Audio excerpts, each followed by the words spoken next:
Hi, welcome back to my channel. My name is Allie. It is Friday after work. The weekend has begun and I'm ready to dig into 3 books for this vlog. These are 3 books that I purchased impulsively based on the cover. One of them was purchased so impulsively, I have no memory whatsoever of purchasing it. That was this one. This came in the mail and I was like, what? I've never seen this cover before. And for that reason, I think it's gonna be 5 stars. And then these 2 I purchased at Barnes & Noble. Something I like to do when I go to a physical bookstore because I'm very much an online book shopper. I already have the things I need, aka the things I want. I don't need Yes, I do need books. My favorite thing to do when I go into a bookstore is just look at the covers, see which one is a vibe, take it home with me, and make it my bitch. So yes, this is me reading impulsively purchased books, but also books based on their cover, and it's kind of a 5-star prediction vlog because when I finally did read these synopses for the hauls that they were in, I was floored. I was like, Allie, you might have just picked your favorite books. I'm thinking about what my favorite book of the year is so far, and there's no way these are gonna top it, but I would like to see some competition. So I'm gonna stop babbling. Also, we're going to have to deal with something that I hate talking about because I feel like a bitch every time I mention it, but we're gonna have to deal with it in this video because it's summertime and the kids are running wild. They love to flock to my house. I think they can tell I'm getting older and grouchier, so they're just gonna be screaming all day long, every day. I would protect children with my life, but I can still be annoyed by them, okay? So I hope you don't think I'm a child hater. I love children, but my God, they're so noisy. Anyway, I'm gonna try to keep the bitching to a minimum because some of you probably have kids and you're like, girl, you belong in prison.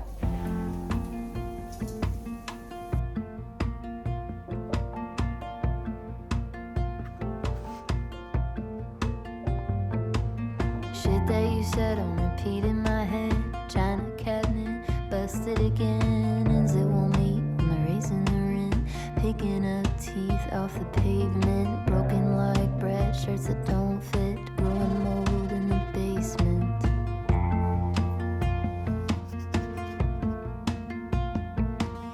Digging holes for dying hopes. Throwing sticks at glass, Coke bottles. Losing my grip in the rat race I can't recall in the first place. Hi, I'm halfway through. I'm on page 78. Also, I need to be transparent because Grant is sitting right next to me. So if I'm being awkward, that is why. I'm not used to him listening to me in all aspects of my life. Just kidding. He's actually been a voracious reader. Say hi. He's read more than me so far this month. Ooh. All right, this is a book about, all right, I'm gonna stop myself right there. That was the most boring book update I've ever vlogged, and I just simply cannot put you through that. I'm so sorry. I'm not used to vlogging in front of Grant, so I was just so awkward and shy and like serious. No, we can't be having that. Now that he's also reading, he's gonna be on the couch more with me, which is my reading spot. So I'm just gonna have to buck up and get used to it, just like I got used to talking to you, aka a piece of plastic and glass. Also, I just woke up, so sorry if I have stuff in my eyes. Yesterday, I was updating at page 78, then I ended up reading like 20 more pages. But let me tell you what this is about. This is about a shape-shifting, non-binary alien that has found themselves on Earth. And they're very hungry, and they've found that the only thing that really suckles their appetite is that sounds weird. They want to eat humans. They want their blood, their brain, their bones. We're just so delicious. I'm guessing this is sort of what our alien's supposed to look like. This very, you can almost not even imagine it when they're explaining how they really are, but they can shapeshift into different kinds of humans. So sometimes they take the form of a woman, sometimes the form of a man, but they are struggling in this human form. They can't really walk properly, which is why it's called walking practice. They are just constantly concentrating on staying in this form. So if anything is making them tired, like a toe will come out of their elbow or something, I don't know. They have found the best way to hunt, which is to use Tinder, fuck the person, then bite their head off, suck the blood out, and then cut them up into little pieces and save the parts in their fridge. That was very fun. This is kind of a chill, lighter sort of tone, at least in the beginning. I really appreciate when even the lighter books that have gory things in it really go into the gore, and wow, did they go into it. I also like how playful the physical book is. Every few pages there's drawings. I'm guessing that's kind of like what the person looks like in the moment, or I mean the alien looks like. Aliens are people too. And then just as when the alien's out in public, they are really trying to stifle themselves in this human body, the text also looks normal. It looks like just like normal text, but when they're at home and they're in their natural form, the text changes and there's like all these spaces. It just looks really strange and fun and cool. I like it when things are playful like that. Overall, I'm very much enjoying the story because it's definitely interesting. It's a weird book, so it has me very intrigued. But there are things that I think might stop it from being a 5-star, and they're definitely just me issues, so let me talk about them. First off, the narration style is like first person present tense. I cannot deal with present tense, first person especially. There's just something about it that makes me cringe, and I don't know what it is. There have been exceptions, so maybe this could be one. However, we are a part of the story. This alien is talking directly to us. Again, there have been exceptions where I kind of like that, but it's really weird in here. It's like the kind of thing I don't enjoy. They say like, dear reader, no one will know, but I will tell you. I hate that shit. What is wrong with me that bothers me? Why do I care? I guess I kind of like being like a weird phantom in the background, like looking at people's business and being nosy. I don't like to be addressed. There's something about it that makes it feel like the person's bragging. And that's the thing. I don't know if I like this main character. I don't need to like a main character. Actually, I kind of prefer when they're a little unlikable, but I don't know how to feel about this one. I definitely empathize with them being very different and being very lonely and not being able to be themselves with other people. Like, obviously, that is tragic, but they almost seem boastful, and I find it a little irritating. It feels like you're reading a memoir of a serial killer and they're just bragging about like, I'm so bad. But I think it's all purposeful, so that's not really stopping me from liking it. And I think based on the back of the book, maybe there's gonna be a flip in how they think. I've babbled a lot. I do have one more thing to say. Watching them struggle, because every single day they go out for Tinder dates and they have to take the subway, they have to trek up the stairs, and it's so painful reading about how much of a struggle it is for this being to walk. And it reminds me of those nightmares. I know I'm not the only one who has them, where you forget how to walk and you're kind of trudging and you're kind of like can't get up. But I also have those nightmares mixed with these nightmares where I can't open my eyes because it's too bright, and so like I'm struggling to like open my eyes, I'm struggling to walk. Those are the most stressful things that I ever dream about. That's not true. I have horrible nightmares, but I have PTSD, so you didn't need to know that. Let's move on. While reading this, it sort of reminds me of a very light, chatty version of this Scarlett Johansson movie. I love this movie. I was really like, oh, by the visuals, the sound. I only watched it once, but it's like put a little seed in my head forever. I will say there's a thing that the narration does. All of a sudden, they'll sometimes throw in ha ha ha ha. It's like how I put LOL into every single sentence, and it just had me giggling.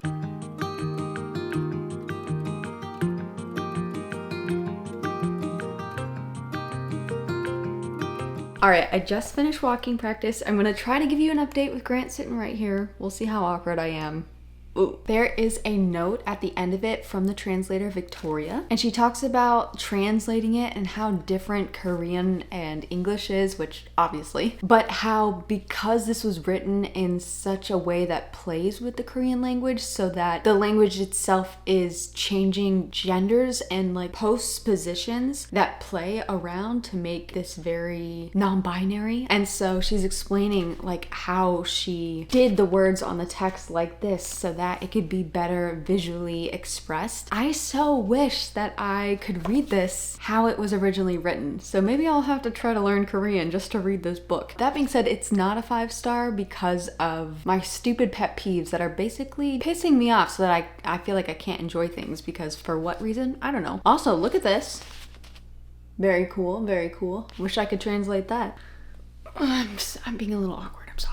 I think this is supremely sad. I think it is very special and original and one of a kind. I definitely will be thinking about it, and it's so funny because at one point our main character addresses us directly. They say, "You won't be able to get me out of your head for 4 days at the very least." And I think that's gonna be true. I still don't like being told what I'm gonna think though, directly from the narrator. I don't know what it is. This is going to be a hard book to recommend because it is very gory, it's very sexual, and it's very weird. Although, like, if I heard anyone describe a book like that, it would be the first thing and easiest thing for me to be like, oh my god, I need to read that. So if you like weird shit, pick this up, because yeah, I'm glad I did. One thing I will say is that the way that human bodies are talked about in here is a little icky. You think like, oh, it's probably purposeful because they are pointing out that humans are judgmental creatures and yada yada yada, except for all of the fatphobic stuff is coming from the alien narrator who looks like this.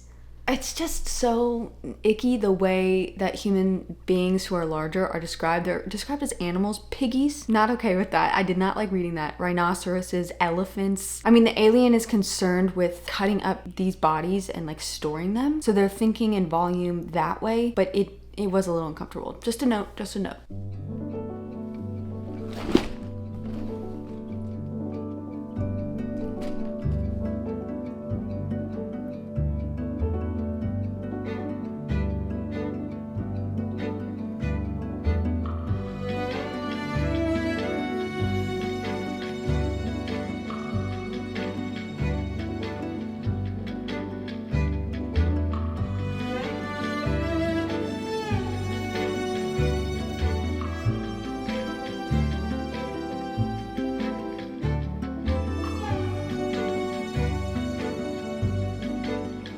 All right, I've got a not so great update. I am 52 pages into this book and it's putting me to sleep. It's not that it's boring, but it is a little dense and it feels like we were just dropped into someone's dream. I have no idea what's going on. Logically, things aren't clicking and it's making me have little to no interest because nothing seems to be important. So it all kind of feels surface level at this point. This does feel like the kind of book where I would take my time and really enjoy because the way it's written is very interesting. It feels very wise and playful at the same time, but like, man, it is a little boring. There's just something not clicking. How disappointing. Obviously, it's only 50 pages in, so I could really keep going with it, but I don't want to spend the rest of my Saturday reading a book that I'm not really into. Ooh. So I think I'm gonna jump into this one, Open Throat by Henry Hoke. I feel like I'm cheating. Maybe I'll get back to it tomorrow. Oh, I guess I should tell you what this is about though. This is about a couple who is newly married. They are gifted this trip on a sleeper train. I've never been on a sleeper train, so maybe that's part of the reason I'm having trouble picturing this all, but also each of the carriages are very strange. There's like different themes to them. There is someone who lives on there, a secretive woman who just lives on the train, but she doesn't like people talking to her. Each room, I don't get it.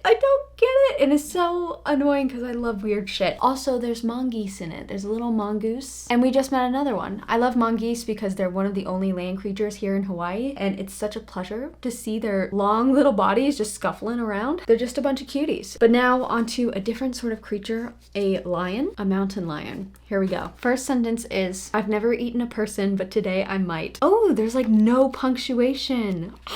You know I'm a bitch for stylized writing. There's like no periods. I guess it's because a lion is writing this, a mountain lion. Is there a difference between a mountain lion and a lion? I'm pretty sure there is. I should probably look that up. Hi, and welcome to Sunday. I did find out what a mountain lion was. I called these things panthers, probably because I'm from Florida and we have Florida panthers. I think you can also call it a cougar. I will tell you, I'm fucking in love with this book so far. Let me tell you about it as I try to put my makeup on. I'm not very good at doing two things at once. Who's shocked? Probably not you. Also, I have some dry shampoo absorbing oil in my hair. If you see some white spots, that's what that is. All right, so this book is about a panther, a mountain lion, a cougar, whatever. It's about a cat. And they live in LA, except they spell it like this. E-L-L-A-Y, because they can hear humans and understand what they're saying, but like they don't know what LA is, so they just try to make it into...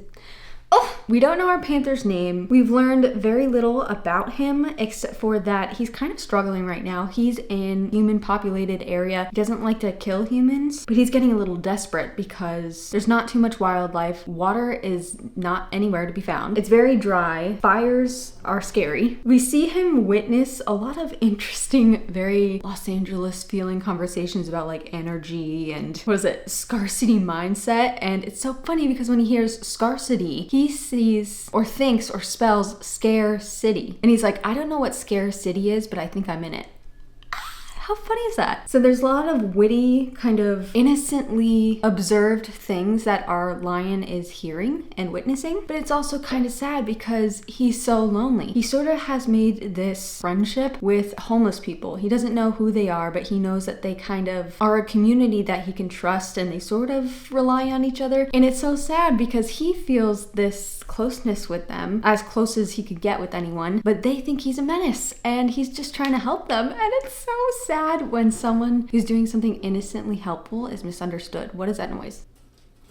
I don't know. I just love reading about personified animals. It feels something in my soul. But this also kind of does have a lot in common with Walking Practice, the first book of this vlog. I think of how many meals I can get out of this man, and how if I store him down in the caves, the vultures won't find him, and I'll be able to come back over and over to eat a little more. I'll think of all the nights we'll spend together, this man and his guts and me. That sounds like it could have been in Walking Practice, so I think that's kind of fun. But I do feel closer to this story, and I think I like it more than Walking Practice because that narrator was talking directly to me in present tense, which makes no sense because they weren't writing anything down, but they were saying, "Dear reader." Don't get me started. But then this narrator, I am just this like bird observing him, and he is observing other people. So it's like me observing him, I can't say observing too many times in a row, I'm sorry. I'm watching him and he's watching all these people, and there's like a sort of meta-ness to it, and I just love observational narrators and main characters, especially when they're dealing with and discuss loneliness. And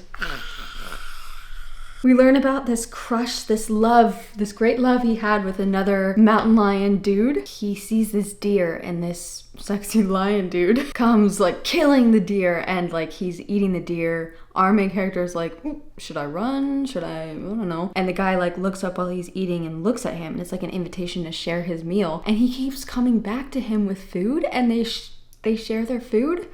So I'm having a grand old time. I did look up reviews for pieces just to see if like, man, if I make it through this hurdle of confusion, will it get any better? And the consensus is that the whole thing, like people gave it 1, 2, 3, 4, 5 stars and every half star in between. And each one of their comments said, I have no idea what I just read. And I love weird shit, but if I can't latch on to either a character that I love, like a gay mountain lion, or to what is physically happening in the story, the plot, then I am just gonna end up giving it 3 star no matter how beautifully it's written or how creative it is. For example, oh my gosh, I just put so much blush on.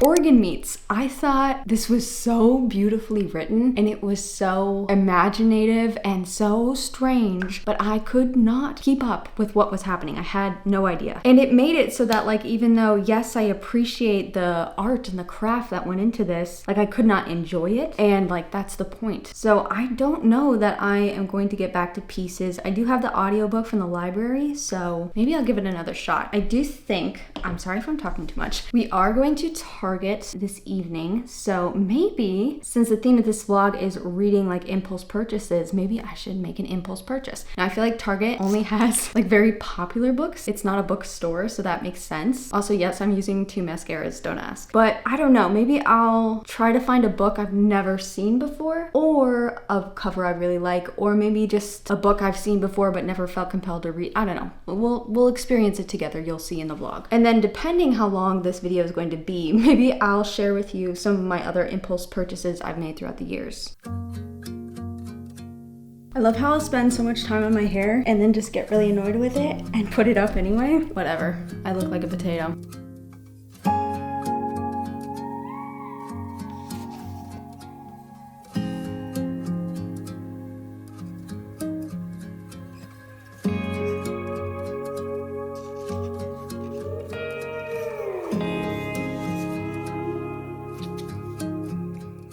Okay, I finished Up and Throw. Also, don't ask about the hair. I tried something else with it. I'm just gonna end up washing it after this clip and starting fresh because I'm so sick of it. I know you really don't care about that, but guess what I really cared about? This book. I loved it. It's 5 stars.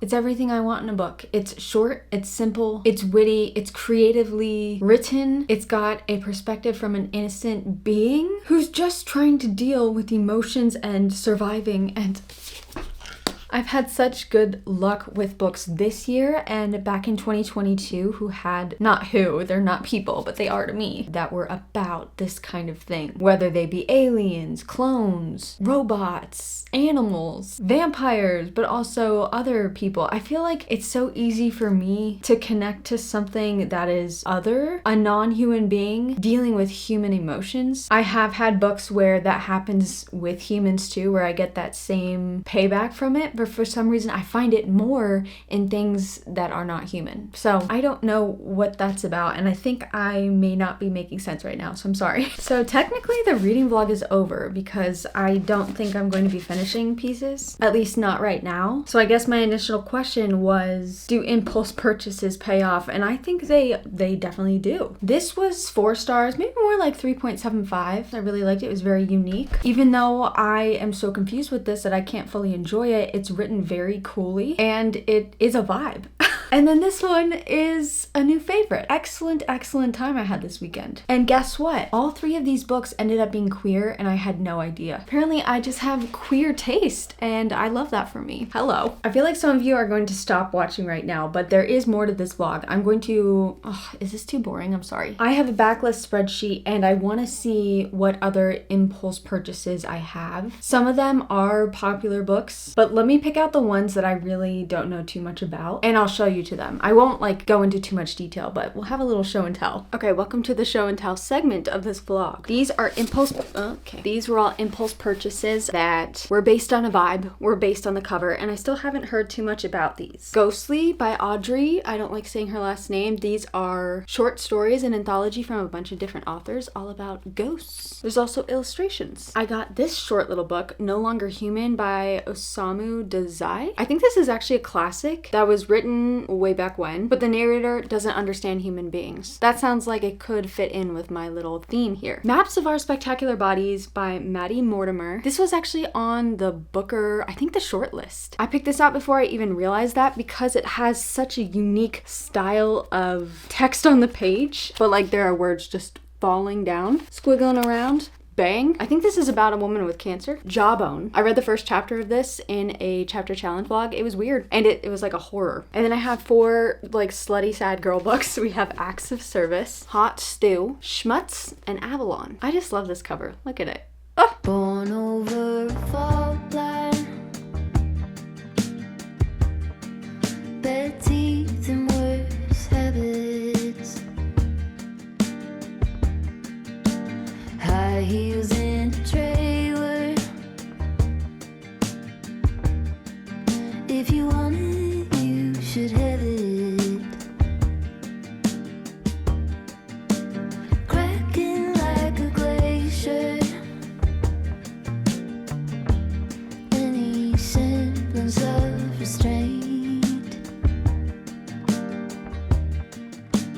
Simple observations of a tired out complaint.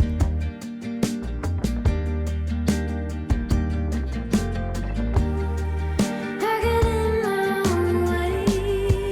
I get in my own way. I get in my own way. I get in my own way. All right, we are back home. I have a little Target haul to end this vlog. Beauty-wise, I got this mascara. I saw some good things about it on TikTok. And then they finally added Ulta to the Honolulu Target, and I'm so excited because they have the ordinary stuff. I got the like chemical peel. It's like red. I can't wait to do it in a vlog because it's gonna be really creepy. I got some underwear that you don't need to see. I'm always wearing Grant's clothes because his are like big t-shirts, and he's finally told me to start buying my own men's clothes so I can stop stealing his stuff. So I got this cute striped shirt. I got a lot of striped stuff. I got like a striped house dress. It's long. I've never had like a long dress. And then of course the classic striped shirt.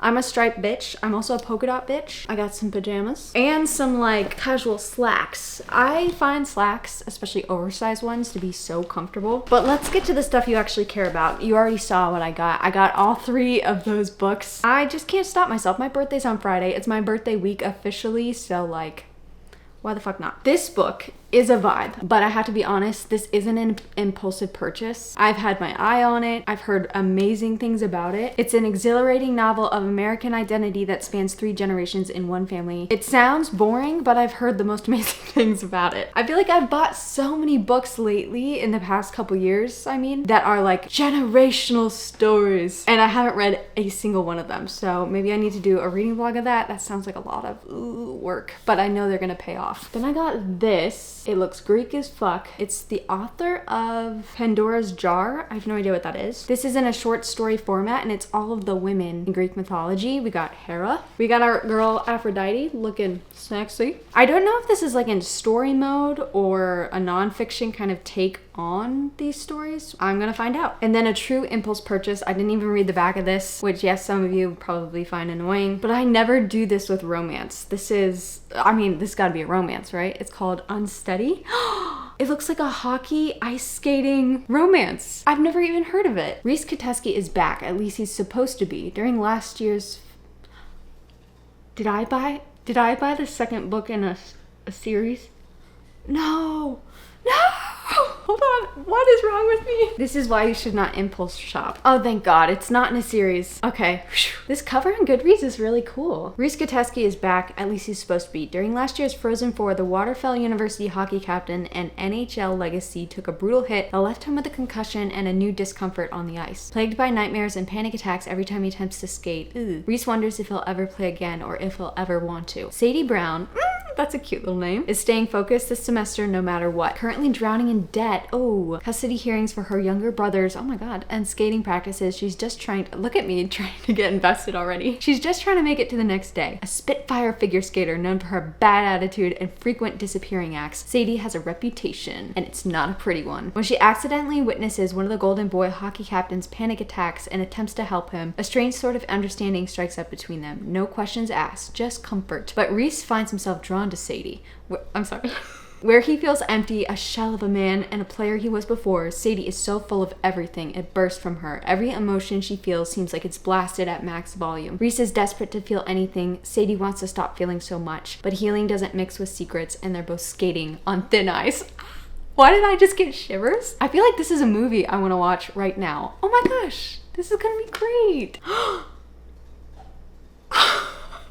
Oh my gosh, I just got full body chills and I would like to sob. The dedication for my dad, who spent his life with a book in one hand and my hand in the other. For someone who's never had a dad, that just made me want one really bad. It never mattered what the book was going to be about, it was always going to be for you. I always identify as like a mommy issues girl, and then every now and then things like this will make me realize and remember that I also have daddy issues. Oh God. All right, it's time to stop this video. Thank you so much for watching. If you've made it to the end, thank you so much. Please give this video a like. That would be so sweet. If you've read any of these books,